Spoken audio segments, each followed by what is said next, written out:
Hey Midwest Conference fans, I'm Paityn Tabor here on Midwest Conference Media Day. Today I'm joined with head football coach at Ripon College, Coach Jake Marshall. Thanks so much for taking the time, Coach. Thanks for being here. I really appreciate it.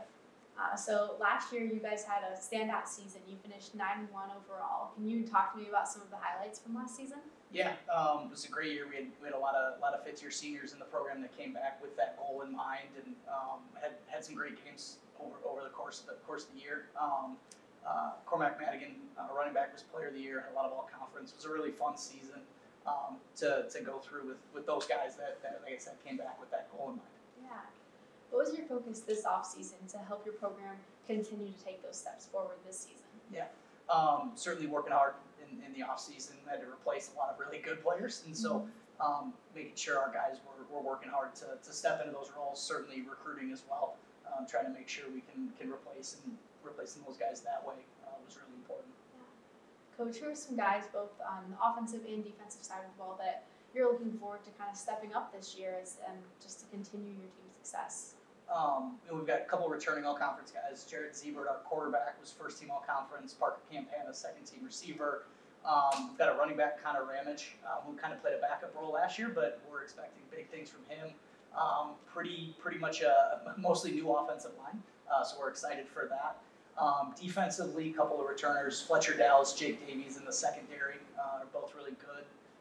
We're all conference last year. Desmond Murphy on the defensive line. We're expecting some big things out of him. And then a few other guys who had some opportunities to play a little bit last year. We're hoping they step up and do some big things. Yeah. Coach, who's a guy that maybe we don't know by name or by stat that you're really looking forward to watching making a big impact this year? Yeah, I think offensively, Alex Mosqueda, be a junior receiver from Yuma, Arizona. He had a great spring. Played, had some good stats last year, but I think he's going to have a breakout year for us. And then Clay Richard from Pecatonica, Wisconsin, plays linebacker for us. We're really counting on him to step up and fill some big shoes at that linebacker role. Yeah. Coach, with Cormac Madigan graduating, how will that impact your team this year? Yeah. Because he's such a big presence. Yeah, losing him's a big step, but certainly, like I mentioned, Connor is really gifted. We've got some other guys who are really talented who haven't played a ton, but have been kind of on the fringe that we expect some big things from. I think to replace a guy like that, you don't ever probably truly 100% replace him, but I think we've got enough depth and some guys who just really aren't that well known that are going to surprise some people this year. Mm-hmm. Coach, as one of Coach Ernst's former players and having coached under him, what things did you learn from such a legendary coach at Ripon College? Coach Ernst was a great mentor. I mean, certainly being at one spot for 32 years, the winningest coach in conference history. There's a lot to learn, right? Mm-hmm. He was always great about bringing me in and just letting me help him and really learn from him about what it takes to be a head coach. I think we had a great relationship. Certainly, being able to play in the program that he's coaching and then coach with him was really cool. It was rewarding. I was able to learn a lot just in terms of how to run a program and how to treat people and that kind of stuff. Yeah. What's been the biggest change in your day-to-day now that you've become head coach?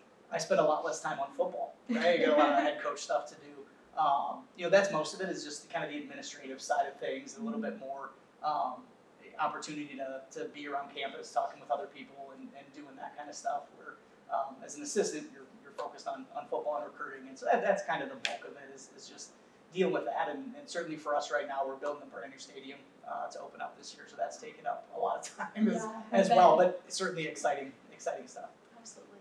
Coach, last year was Ripon's first conference championship since 2001.